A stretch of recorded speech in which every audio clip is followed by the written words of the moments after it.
Welcome to season 11 of the Social Work Rants podcast, providing an inside look of the social work and mental health profession, continuing to discuss social work entrepreneurship, social work being political, and the day to day aspects of the social work profession.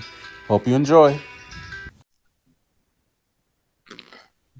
Hello, social workers, mental health professionals, and change agents. Welcome to another episode of the Social Work Rants podcast. I'm your host, Bash Moreno. Saludos a todos. Greetings, everybody. Thank you for tuning in, tapping in wherever you are listening or watching to the podcast.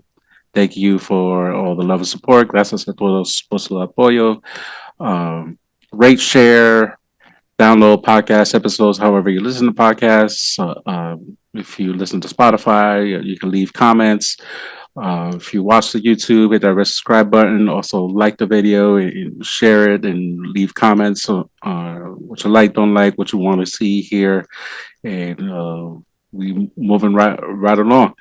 I got a lot of good response regarding my last episode I did about financial trauma and especially ASWB causing financial trauma. People don't like to talk about that, but if you fail the test multiple times and you paying out of pocket and you keep failing and that racist examination, so it is financial trauma. So we have a financial expert who got a book coming out in November talking about financial trauma. Rahkim Sabree, I've been hearing your name for at least over a year in the financial space. How you doing, my friend? I am well. Thanks for having me. It's funny. I went to a conference with it was kind of like a summit, not really like a full conference, and there was like a financial person there, and the person was like, you know, Rakim, and it was like. Yeah, I follow him on LinkedIn, and so your name rang a bell. So like, yeah, you gotta connect with him. Like, yeah, you're right. And here we are. Yes, yes. I'm glad that we connect off these internet streets, especially on LinkedIn. And LinkedIn is definitely a powerful tool. For some reason, it's getting like people want to hate on it recently, but it's been working out for me. Yeah, no, LinkedIn has been great, especially in expanding my professional network and just finding out about opportunities. I think a lot of the hate on LinkedIn is coming from people, the way that content is being created. Like you see a lot of people using AI and specific patterns of language that's just inauthentic. But if you follow the right people, you're connected to the right people, then LinkedIn is definitely a nice place to be. No, absolutely. I got an upcoming speaking engagement in October. Just for scrolling and leaving a comment, and then the person hosting the event went on, like looked me up, my profile and was like DM me, was like, hey, I think it would be great to be one of the panelists. So it happened that quick. I'm like, Yep. yeah, I'll do it.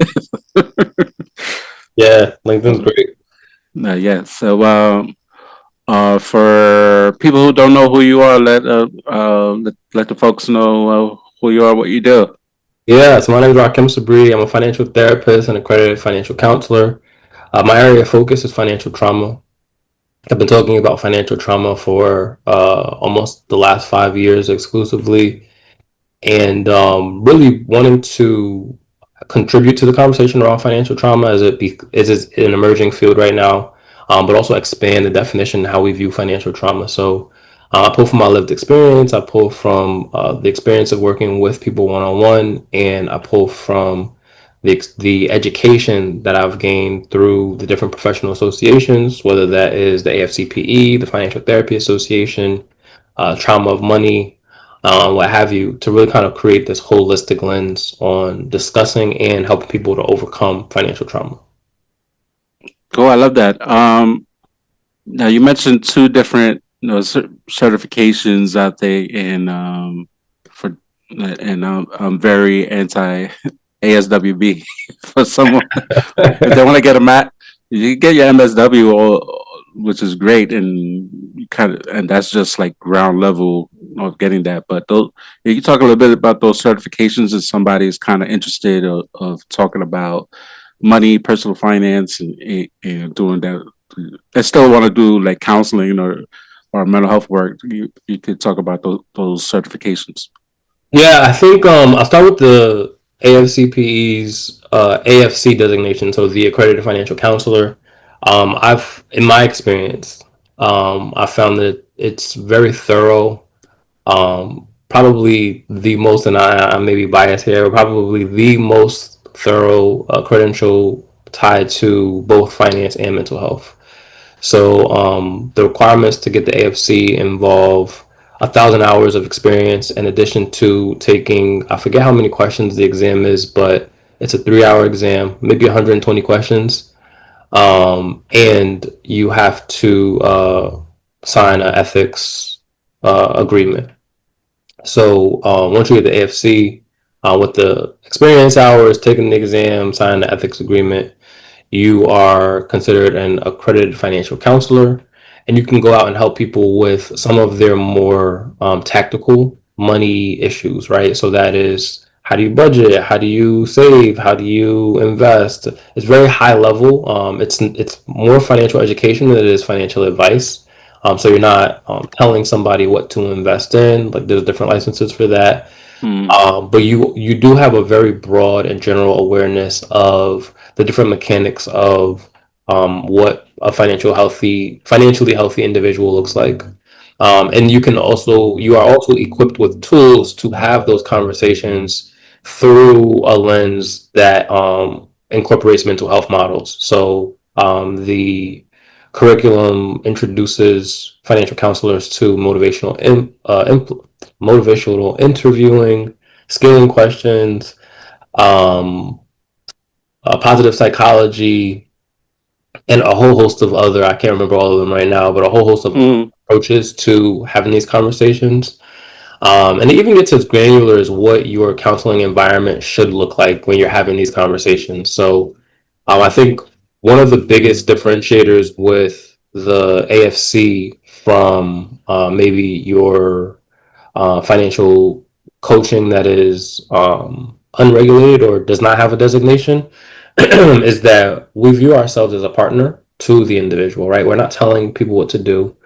We're working with people and helping them to bring their goals and their values in alignment by providing them with education and asking them the right questions. So I think that anybody who's looking to get started with a focus on finances specifically should definitely pursue the AFC through the AFCPE, and that's just short for the Association for Financial Counseling and Planning Education.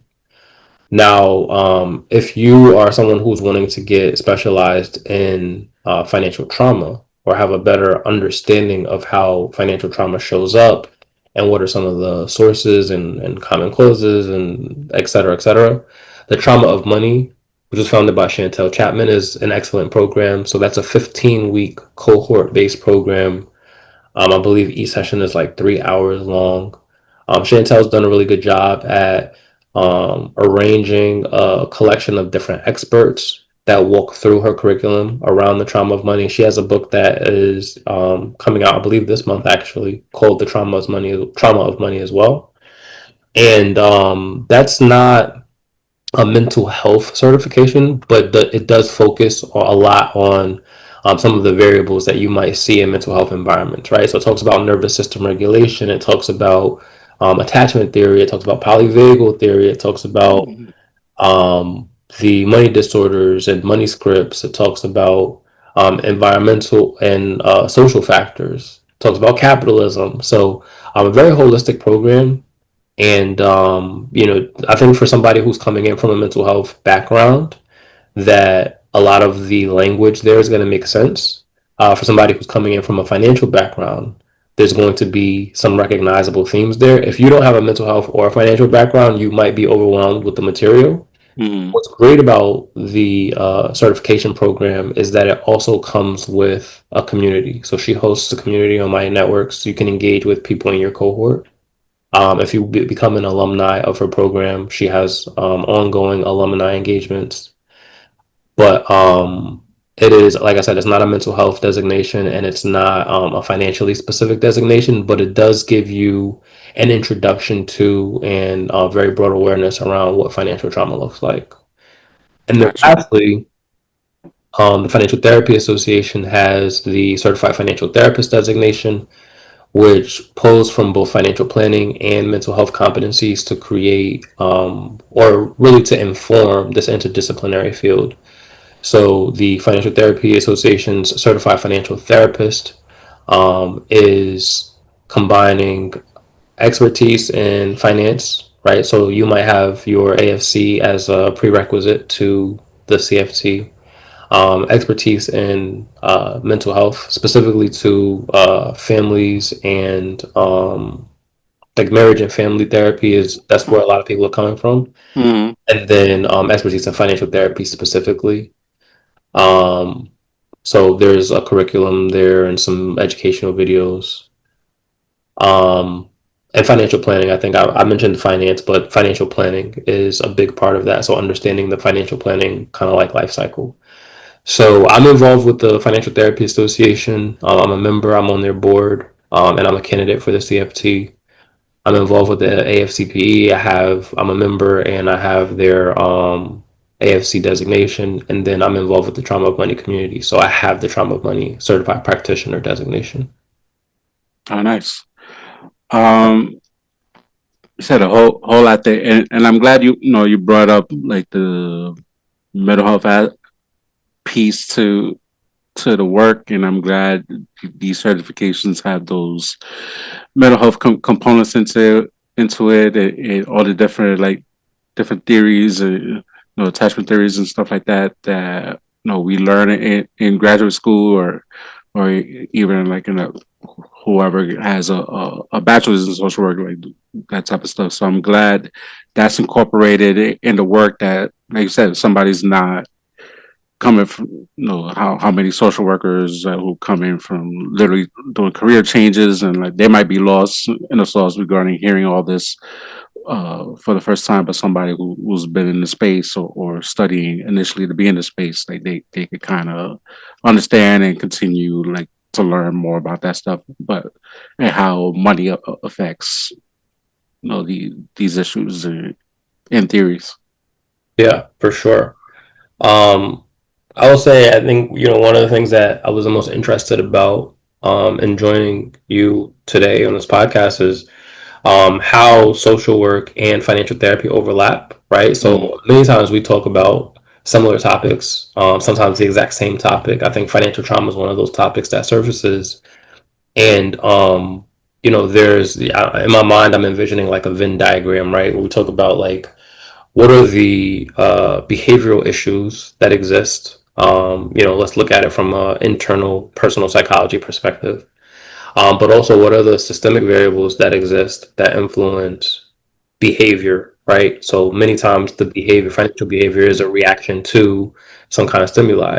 And I think social work answers the question of, what's happening externally when it comes to navigating the different systems that we navigate, when it comes to navigating institutions, when it comes to income inequality, when it comes to the disproportionate distribution of wealth, and what do resources look like and providing resources for individuals look like.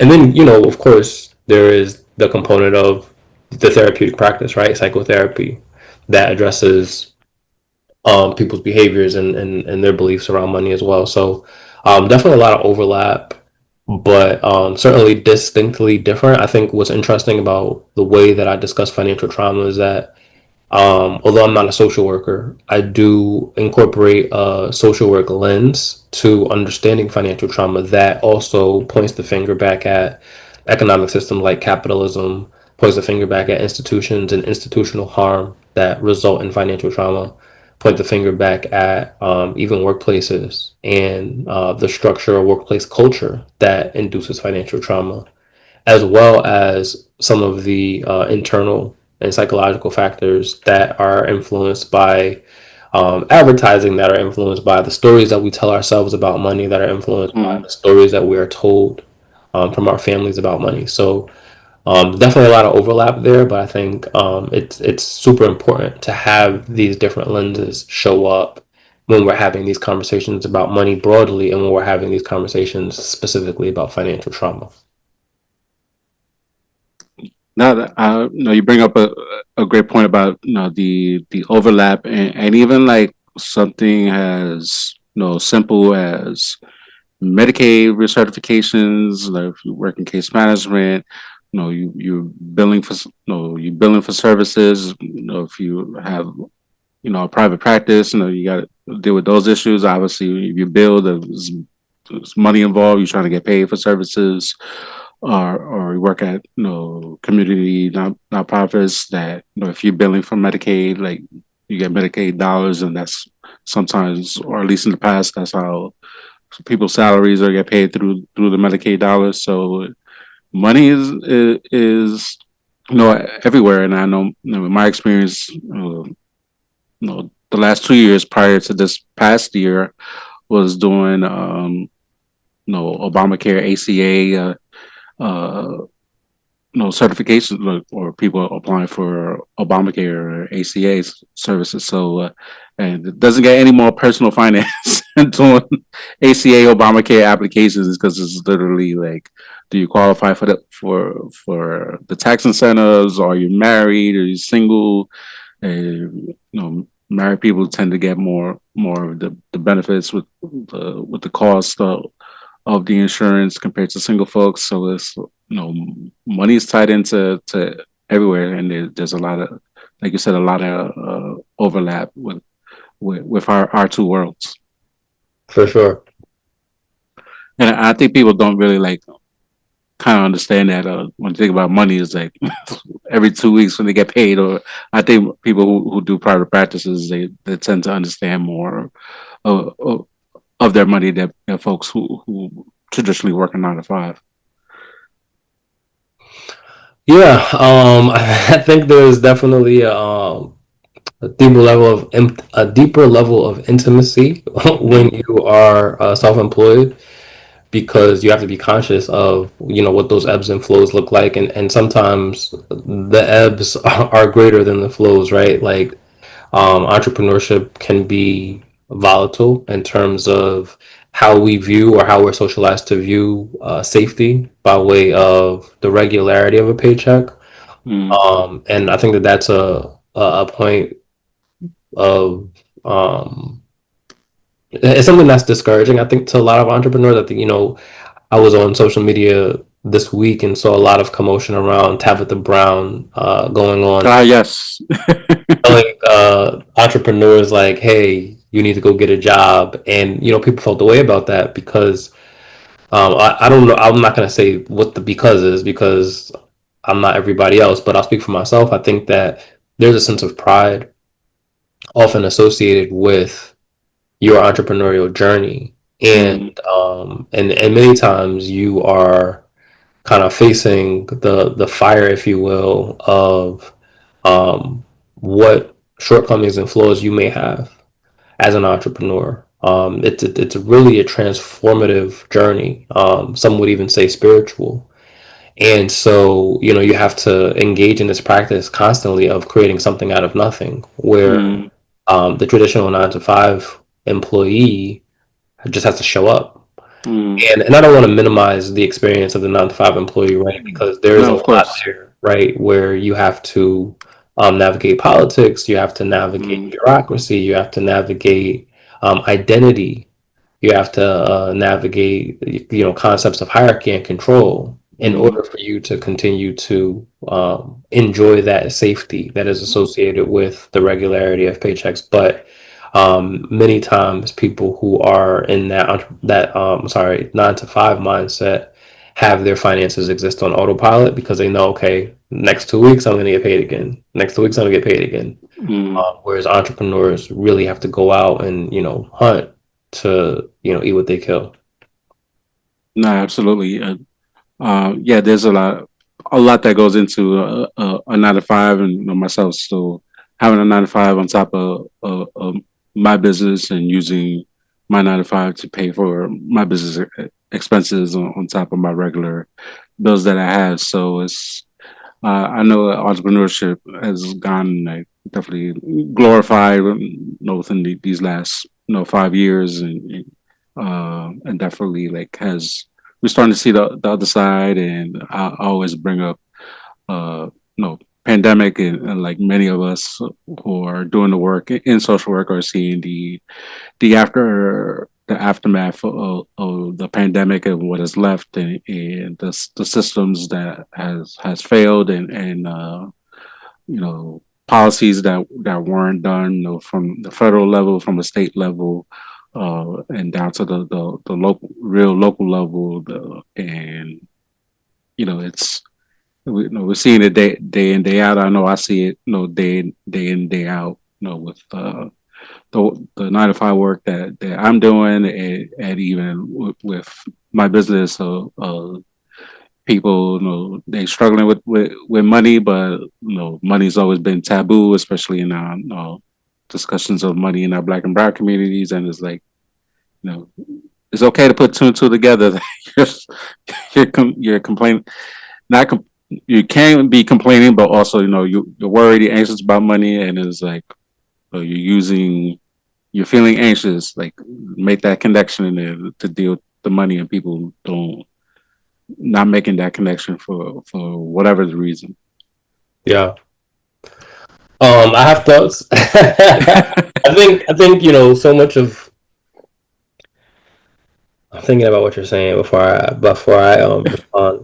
I think that so much of what you said is true through a certain lens, and Mm-hmm. that the lens by which we are socialized financially, right? So I think on paper or in theory, it's easy to say that individuals should make the connection because we're informed of the connection existing. But most people are socialized not to make the connection, right? So Mm-hmm. when we talk about financial socialization, we are often socialized to ignore our body's responses to what it perceives to be a threat. And when we're ignoring what our body perceives to be a threat, we are in this state of almost hypervigilance because our body knows that something's wrong, but our mind is like, oh, everything's good, right? Like I'm getting a paycheck or I'm not getting a paycheck, right? And so because money has become such a taboo in terms of discussion around how to earn it, how it's spent, or what's done with it outside of spending, how much somebody has, how somebody got it, right? All of Mm-hmm. those things are more intimate conversational points that Mm-hmm. even people within the same family units may not feel comfortable expressing. And so, how can we get to a point of talking about our feelings around money when we won't even talk about like the numbers? Mm-hmm. And I think when we start to kind of reverse engineer what that financial socialization looks like, and we start to socialize more healthy, collaborative. I use the word communal approaches to money. It really kind of shows where the flaws and the faults of a capitalistic system that highlights and prioritizes individualism Mm-hmm. exists, right? So why don't we talk about money? Because it's all about me, right? It's not about we. It's not about us. Mm-hmm. And that like I said, that's hallmark of capitalism. This focus on the individual as opposed to this focus on the community. No, I like that you bring that up. And that's important to bring up as well. I did want to talk about your book that's coming out in November. What's it called? And what was that process? What's the process? What was that process like for you writing it? Oh, okay. So the book is called Overcoming Financial Trauma. Um, this is my, I want to say, sixth book project. But this is my first traditionally published. So Oh, it's nice. a little bit different than some of the previous because I was working on somebody else's timeline. I was working on somebody else's budget. And I'm working with a team of people that really have the final say, but it's been positioned as, oh, we're doing this collaboratively. So huge win for me. I think in terms of just vanity, ego, accomplishment, accolade, whatever, Mm. to sign with a publisher like Wiley. So Wiley's a publisher, and so I initially I had this like strong sense of like pride. Mm. And it was like, okay, time to actually do the work. And I wanted to, I think I was putting a lot of pressure on myself to do it right. So I'm like, what does doing this right look like? Mm. And truth be told, I think the first couple of months was just like me existing in this limbo, trying to figure out what that looked like. I knew that I wanted the book to be heavily researched. I knew that I wanted this book to be presentable in places of business. So I wanted corporate buyers to want to buy this book. I wanted nonprofit organizations to buy this book. I wanted institutional support. And so again, wanted to focus on this idea of it being heavily researched. But I knew that the author of The Trauma of Money, Chantel Chapman, was also releasing a book with the same publisher, Mm. and that her book was coming out a couple of months before mine. So I was like, well, we're talking about the same topic, like broadly, financial trauma. My title has financial trauma in it. Her title has money trauma in it, but we're talking about the same topic broadly, Mm-hmm. and there's going to be overlap because, of course, the research, trauma research, is trauma research. And I've been through her program, so I know the things that she's talking about. I know how our work is parallel and how it intersects and how it's different. So then I had to ask myself the question. I believe the publisher also asked me the question: how is your book going to be different? And I know that, or rather, from what I know, because I haven't read her book, from what I know, her book was going to also be heavily researched, very data driven, very just focused on the facts. And I was like, well, the one thing that will differentiate me is my story, or the stories that I tell. And so I had pivoted in the process of writing from it just being purely based off of research and using more of a lecturer's voice Mm. to one of engaging the audience based off of my experience. And so in my preface to the book, I state that, yes, a lot of my opinions and positions are informed by evidence-based practices through the different organizations, professional organizations that I'm affiliated with. However, a lot of this book is also my story. And that in telling my story, I'm going to tell it my way. And so that's when like the floodgates opened in terms of me being able to source ideas around connecting different points. I didn't feel so boxed in because I felt like going into this as a member and board member of the Financial Therapy Association, that I was representing the Financial Therapy Association, or Mm. as a member and a carrier of the AFC, that I was representing the AFCPE. And I was like, no, no, no, like I'm representing me here. Mm. And so that gave me a little bit more creative freedom in terms of the different sources that I pulled from. So of course I referenced, the financial therapy textbook and the financial counseling textbook and some financial planning textbooks. But I also referenced books on racialized trauma. I referenced Mm. books on neuroscience and quantum theory. I referenced books on cultural economics. So Dr. Claude Anderson wrote a book called Powernomics, and that speaks to advancing the economic uh, potential of Black Americans. But there's a lot of content within that book that I felt was really relevant, like Dr. Claude Anderson and another person whose work I pull from, Dr. Joy DeGruy, both talk about race theory. And so this idea of race being a social construct and why it was introduced, and what purpose it has served in the establishment of America's wealth. that is a huge opportunity to discuss financial trauma and the way that it shows up and impacts not only Black Americans, but everybody else.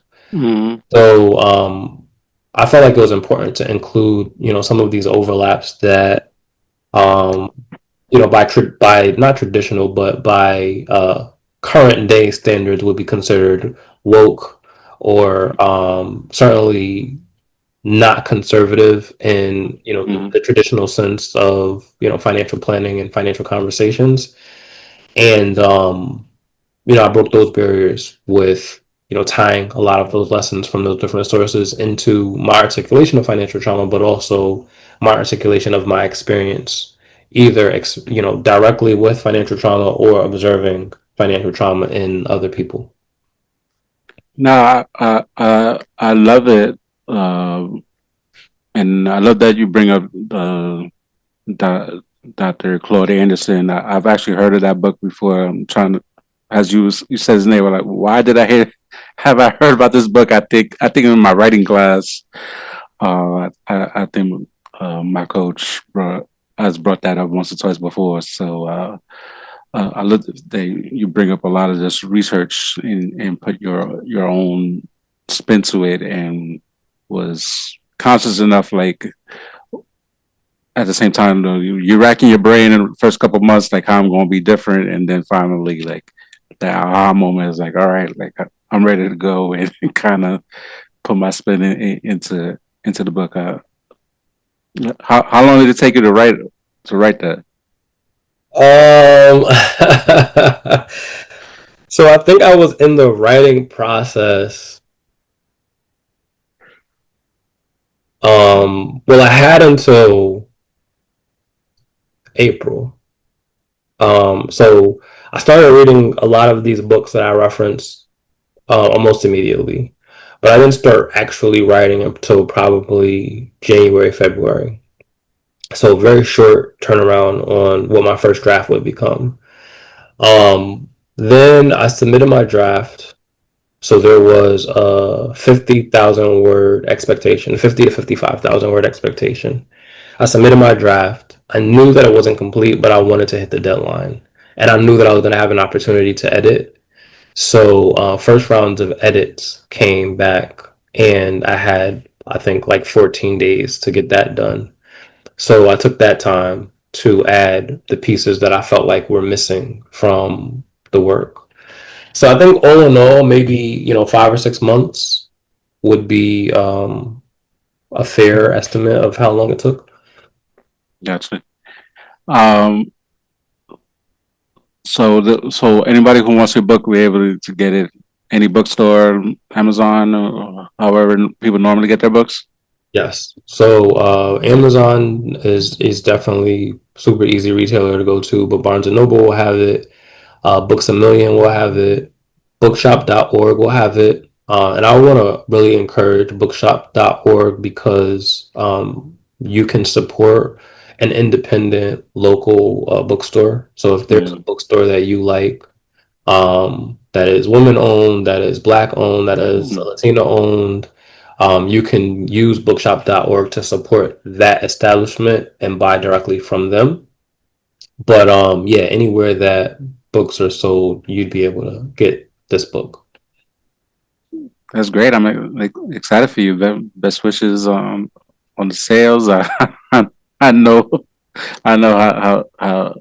how that is in terms of just the writing and actually having that book in your hand for the first time. And it's definitely it's definitely an experience to have for sure. For sure. I'm definitely looking forward to it. Where can people reach out to you?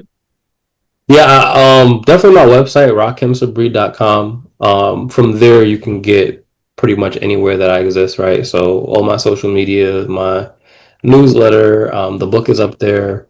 So yeah, rockimsabree.com. Cool, awesome.